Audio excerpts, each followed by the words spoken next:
PC motherfucking pieces of shit. You dig what I'm saying? But that's on one hand. Here's where Abraxas comes in. If they didn't have the love to do it, who in the fuck would? Manson invokes the ancient god of the Gnostic pantheon, Abraxas, or Abraxas, a symbol of the eternal now, a state of mind that exists beyond the false dichotomies of light and darkness, good and evil, right and wrong. Manson justifies his forgiveness of his captors in the name of Abraxas, a god that represents total reality. I respect that same fucking asshole that I'm down on every day. That's Abraxas, man. We roll on it. We've been rolling on it ever since he come on the tier. He comes on the tier and says, fuck you, you son of a bitch. Those shit and piss in his face. Dig what I'm saying? Knock him down. And he comes back and feeds me with it. And lets me live. And when he lets me live, then I look back at him and I say, well, you're not so bad after all if you let me live. So now I have to let you live. So as long as I'm in here, I gotta let him live. Because, we're living in my life.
So abracadabra, many words and phrases relating to rituals, talismans, and pentacles have a symbolic meaning either in themselves or in the way they are used, which is expressed either phonetically or more frequently graphically.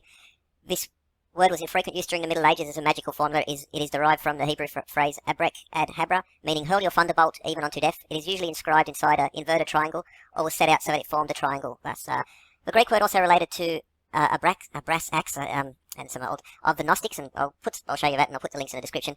It is in reality one of the names of the sun god Mithras. Abracadabra, a charm. It is said that Abracadabra was the supreme deity of the Assyrians. Severus Salmonicus recommended the use of the word as a powerful antidote against ague, flux, and toothache. The word was to be written on the parchment and suspended around the neck by a linen thread in the form given below. Some connections also to the Lord's Prayer, but okay, so this is from the Encyclopedia 1881, Abracadabra, or Abrasadabra, a magical word recommended by Serenus Salmonicus, precept to the younger Gordian as a charm or amulet in curing ague and preventing other diseases. This is a really old text because they use F instead of S very often. Particularly the fever called by the physicians hemitriasis. Okay, I don't know what. And anyway, so to have this effect, the word must be written on paper and repeated, omitting each time the last letter in the former, so that the whole may form a kind of inverted cone, as in the margin, or in which there is this property, in which way forever the letters must be taken, beginning from the apex and ascending from the left to the right, they make the same word, or as some would have it, the same sentiment. It is found in the first whole line. The paper must be suspended around the neck by a linen thread, according to Julianus Africanus. Another ancient writer, the pronouncing of the word in the same manner will do as well. Abracadabra is said to have been the name of a god worshipped by the Tyrrhenians, so that wearing his name was a kind of invocation of his aid, a practice not more superstitious than that of some Christians who bear various things about them in expectation of their operating by sympathy. And always freezing. Masons from the Columbia University Encyclopedia 1950. Abracadabra, magical formula used by the Gnostics of the 2nd century to invoke the aid of benevolent spirits to ward off disease and affliction. It is supposed to be derived from or similar in the origin of Abraxas, which sometimes the S and the X could... Anyway, a word highly significant of the supreme power, which was engraved on gems or amulets, or was variously worn as a protective charm. Handed down through the Middle Ages, Abracadabra gradually lost its occult significance, and its meaning was extended to cover any hocus pocus a charm was set down. And there we see examples there. This is from the 6th or 7th century, but, Abracadabra. Again, sort of, so was still used in, there were some other... Okay, I'll put some links and I'll show you a few other... Okay, that one I'll show. Okay, in Harry Potter, Avada Kedavra was the death spell. I think this is an ancient jewel on itself, but it's based on this ancient principle. And then we see similar thing again with these winged forms, but got a moth over here instead of a scarab.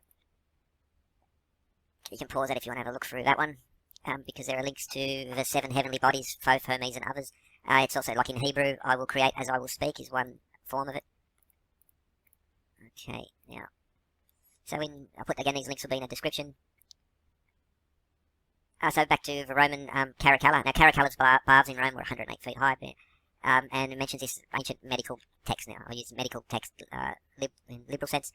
It's unlikely that Simonic has come up with this word, and Abraxas, but in Greek numerology, or gematria, or isopsophy, adds up to 365, as in 365 days in a year. We'll look at that again. Alternatively, the word might be derived from the Hebrew words for Father, Son, and Holy Spirit, as in the Lord's Prayer, and Aramaic phrase, Abracadabra. Harry Potter fans will know this. J.K. Rowling used it when she came up with the killing curse, Avada Kedavra.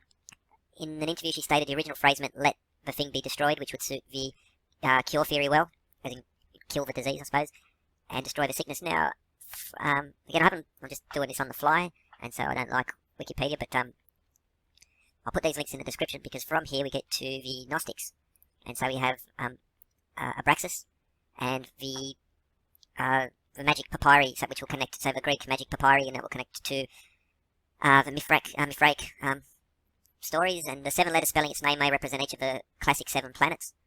But there is, again, so if you go through, I'll put this in the description, because in the isopsophy, which gematria is 365, adds up to an ancient Greek, but there's also these other 365 heavens, and well, also we'll be connecting to Egyptian, so Thoth, Hermes, Ra, and some other ones. And so these are Abraxas stones. Again, I'll put these links in the description anyway, and so we have a few, okay, nice connection. Well, to 365 there are multiple, okay, so for instance, these men moreover practice magic and use images, incantations, invocations, and every other kind of curious art, coining also certain names as if they were of angels. They proclaim some of these belong to the first, and others to the second heaven, and then they strive to set forth the names, principles, and angels and powers of the 365 imagined heavens. And also, well, it sort of crosses over, but the magic papyri, and, well, also sort of in Greek, and again, I'll put this in the description, connections to Hermes and Thoth as well, and also the Pythagorean school, so the Greek magical papyri, the Mithras liturgy, again, this will be in there, and again, if you're interested, it's, might be a place to have a look into, and and also the Mithras, so the Mithraic schools and the importance of Mithras, so Constantine, Sol Invictus, and Mithraic schools, and how important, so you had the early Christians, and then the Romans Christianized it, and they Christianized it by basically taking Christian and infusing that into the existing practices and of the time. For instance, Gregorian chants, they're pre-Christian Roman, and it's just sort of been inherited into there. It's also worth noting Psyche, and in other readings, Tyche as well. So Psyche, the soul, often as a Greco-Roman god, depicted as a butterfly. And yeah, anyway, I'll put this all in the description. Mithras, Gnostics, Neoplatonic, and Platonic schools, Thoth, Hermes, and these other gods. And anyway, just a quick one, Abracadabra. So you can pause, and these are from old dictionaries. And yep, anyway, Abracadabra, I suppose, and have a good one.